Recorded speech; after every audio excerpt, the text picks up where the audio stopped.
Hello, my name is Kai Rivers. I'm a student at UC Riverside, and I'm taking a Spring Wildflowers course by Professor Exequiel Ezcurra, and I'm going to test out my 10 weeks of botany knowledge and see if I can identify plants that I normally see on a trail that I normally hike.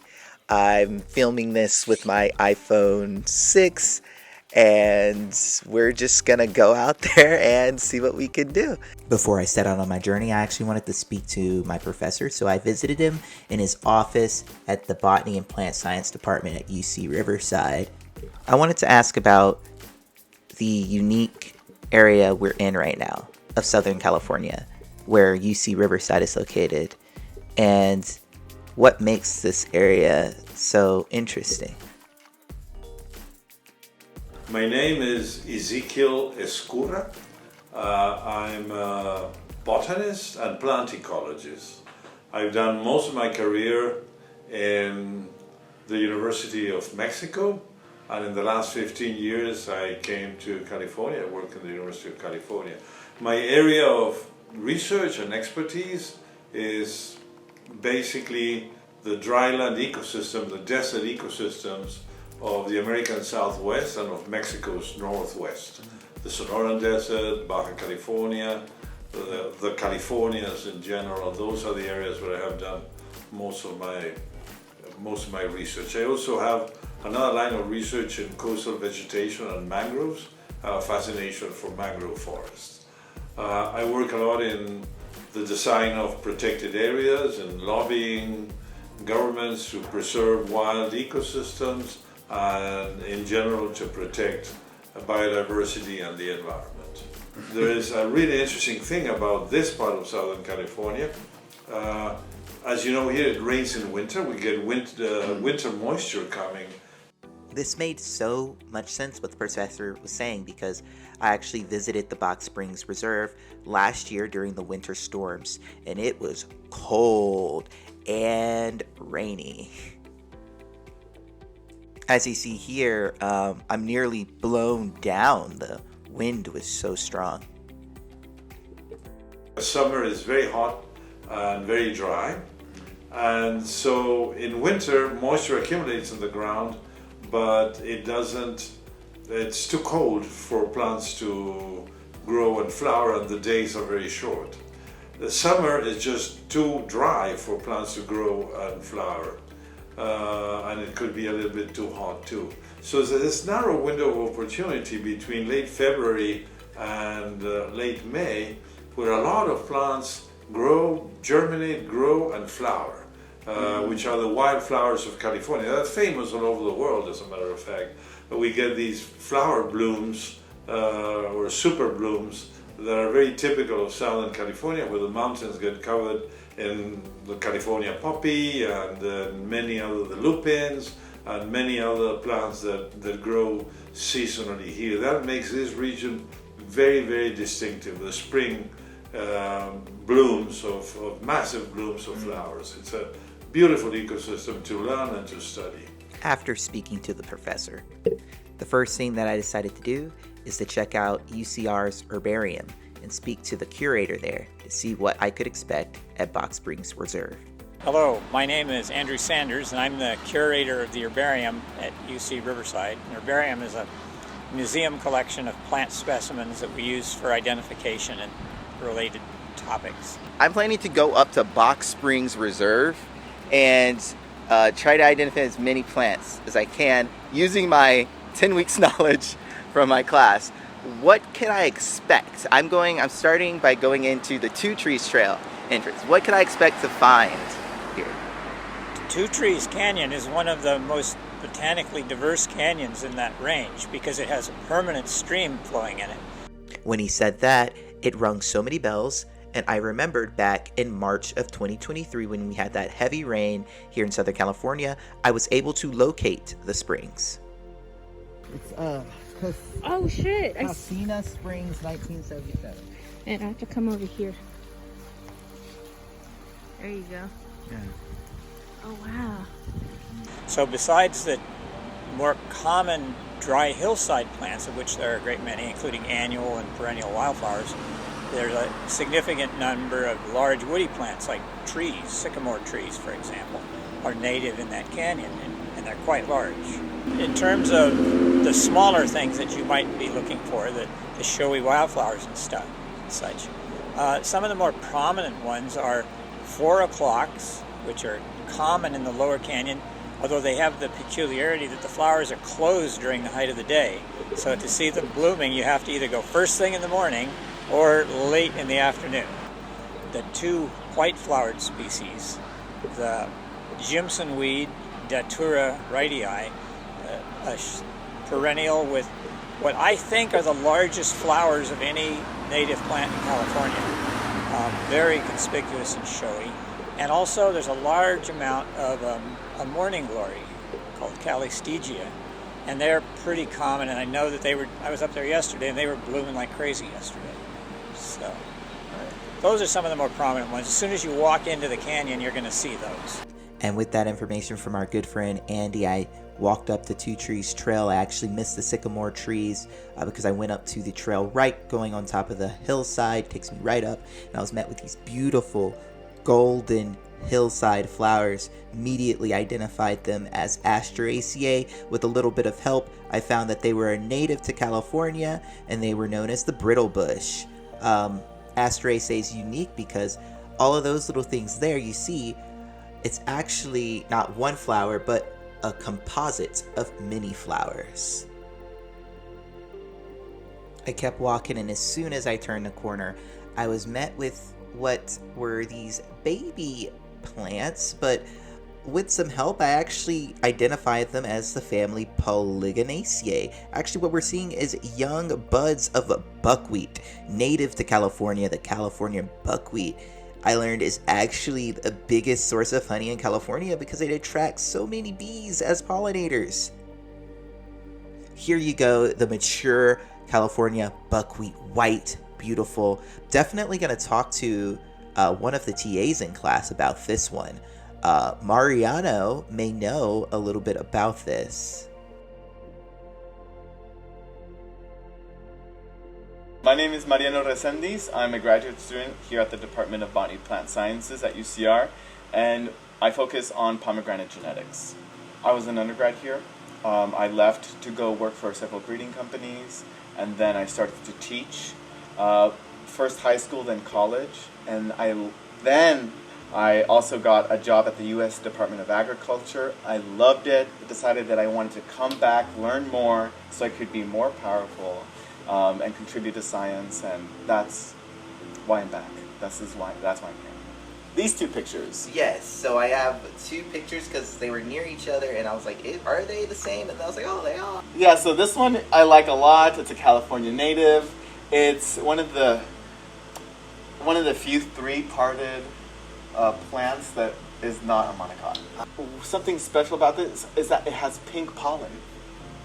So let's click it and let's see. Yeah, let's look. Actually, I see some at the.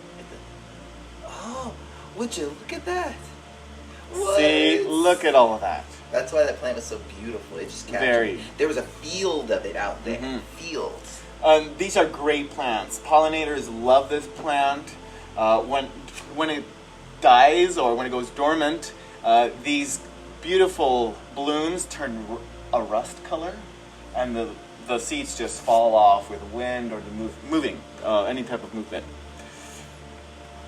This one in particular is called Eriogonum fasciculatum because here the bundles of leaves are organized in what are called fascicles, or bundles, really. And you can kind of see that bundling happening here and here. It doesn't look like a group of leaves. It looks like they're all kind of clustered together. Also on my hike, I saw some of the most intricate and interesting cacti. Here we have a very thick, chunky cacti. And all that I can really say for the cacti is that it's definitely in the family Cactaceae because it has a green photosynthetic stem and these brocks that are these spiny brocks that cover the body. Here we have just intricate branching of this beautiful cactus and some of the most beautiful flowers I've ever seen on a prickly pear, where this cactus just is overtaking the entire hillside. Just look at that beautiful flower. I know just the person to help me with the Cactaceae family. The cactus expert, Allie, my TA.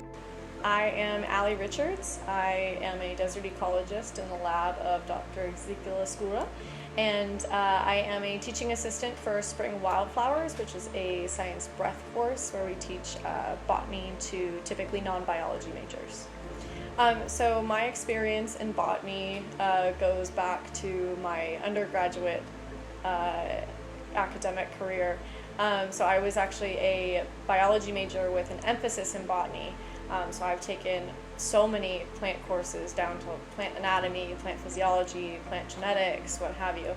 Unfortunately, never got to take a plant taxonomy course. So in terms of botanizing, that's a pretty recent graduate school thing for me. Exequiel is probably the best taxonomist I know. So I've learned all of my skills from him, and now I get to teach them to the broader Spring Wildflowers audience. I chose cacti as my specialty because it's been a hobby of mine, collecting and observing cacti since high school. I have a huge cactus collection. I actually got to share some of it with you guys during our Cactaceae week. But I went from hobby to passion to career path for me. One thing that struck me about this is that it was in full bloom and looks like there's maybe some fruit with some flowers. I noticed its structure and the branching was a bit globular. I don't know if that's correct. And it seems, according to picture this, to be a prickly pear of some sort. What can you tell me about this cactus? Right, so this is definitely a prickly pear. This is our coastal prickly pear. It's a part of our native chaparral. You're right, there are definitely lots of flowers on here. They're not quite at the fruiting stage. That'll be the next one after they're pollinated. But this is where the fruits would show up. In terms of the growth habit, we actually consider this to be more arborescent. I could see how you would identify it as more of a globular growth habit because you just see the rounded cactus pads, right? However, if you were to look closer to the base, you can see more of like a barky kind of structure. There you go. Yeah, there's like barky branches that end up forming at the base as it grows. So this is considered to be an arborescent growth form. Why do they fruit flowers? Is there a particular pollinator that like helps spread like cactus? So there are some pollinators that are specialized to cacti. For prickly pear in particular, there aren't specialized pollinators, although there are color preferences that pollinators have. Bees tend to like any color, which is why they're the most well-known pollinator. So we do see a lot of bee pollinators in prickly pear, and then you also might see some beetles as well. What can you tell me about this particular species? I think it was called a cholla? Very close, yeah. So this one, yes, starts with a C. This is a coastal cholla. Cholla? Yes, yeah. So this is in the genus Cylindropuntia, species prolifera. So Cylindropuntia prolifera is our coastal cholla. The branching is arborescent, just like our Opuntia species. You may notice that there's similarity in the genus names for this one, and it's because this is considered to be a cylindrical prickly pear. It does have very similar spine formations that you find in prickly pears, just in that more cylinder branching type. The reproductive habits of this particular species, this genus as well, they actually participate in vegetative reproduction where they can lose an arm and that arm will root and resprout a new plant. So yeah, it's pretty significant and is why you see a lot of them in an area where there's even just one. So what about this? Grow like weeds. Yeah, you actually see some ants in the flower here as well. And those ants probably aren't acting as true pollinators. They're probably participating in some nectar robbing of these flowers, and that may be because there's not enough pollinators around. But this is another one of those flowers that can be pollinated by bees, beetles, bats, what have you. But right now, the nectar is definitely being stolen by some nectar robbing ants. Andy at the herbarium was correct. The Jimson weeds, or datura, was in full bloom. I saw some buds here, and I really love the intricate spirals of these flowers. And as you can see here, the flowers are huge. This is the bud, but look at the flower. I wonder what Professor Ezcurra has to say about this. The Jimson weed? The Jimson weed, yes. Can you talk about that a little bit? I found it. It is in the Solanaceae family, which is the same as tomatoes and potatoes. Learned that. Was able to identify it pretty quickly. What I have heard, it has toxins. That's part of its defense mechanism. Yeah, the gypsum weed is a beautiful plant, aesthetically speaking. It has these large, white, trumpet-like flowers because it's mostly pollinated at dusk, as it gets dark in the evening, by moths. There are a number of moths that will pollinate the gypsum weed. So you can see immediately these tubular flowers, very big, not having showy colors, but a white, creamy color that makes them so beautiful. Those flowers attract animals that cannot see color or don't care about color because they operate at night. Like many plants in the Solanaceae, is very, very toxic. It has a substance called stramonium that can be very toxic to human beings. It is famous because in the American Southwest, the native people of the American Southwest also use it for the religious ceremonies. If you consume it with the help of a knowledgeable shaman that knows the dosage, in the exact dosage, it can give you high. It can provide dreams and a certain level of hallucination, like a religious exaltation. The reason I always tell my students not to eat it or not to try getting high with gypsum weed is because the difference between the dose that will stimulate your nervous system and the dose that can kill you is very close. So you need really a good knowledge of the plant.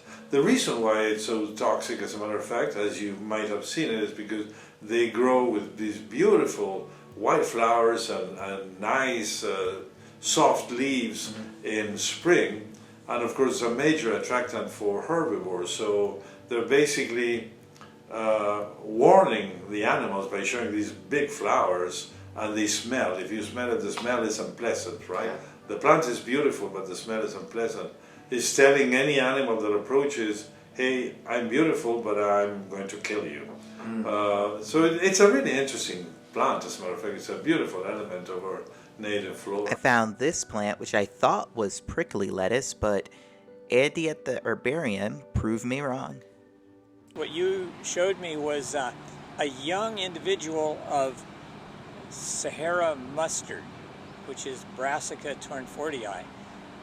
It's a plant native to North Africa and the Middle East, and it usually blooms really early, and so I don't know how you managed to find one that was still alive this late in the year. It must have been that one of those late rains kept it going.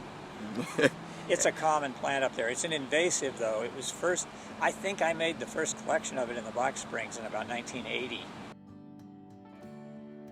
And I discovered the dangers of botany when I touched some stinging nettle, and my finger hurt pretty badly and stung pretty badly for about 3 days. At the top of the reserve, I could see the school from here. As you can see, that's the bell tower.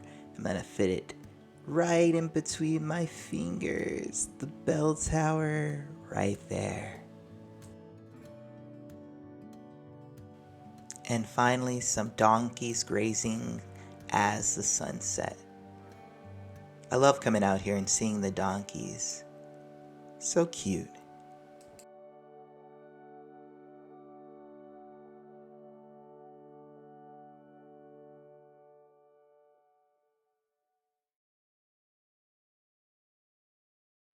Um, One really awesome takeaway that I got from this class is that I feel like I have new eyes.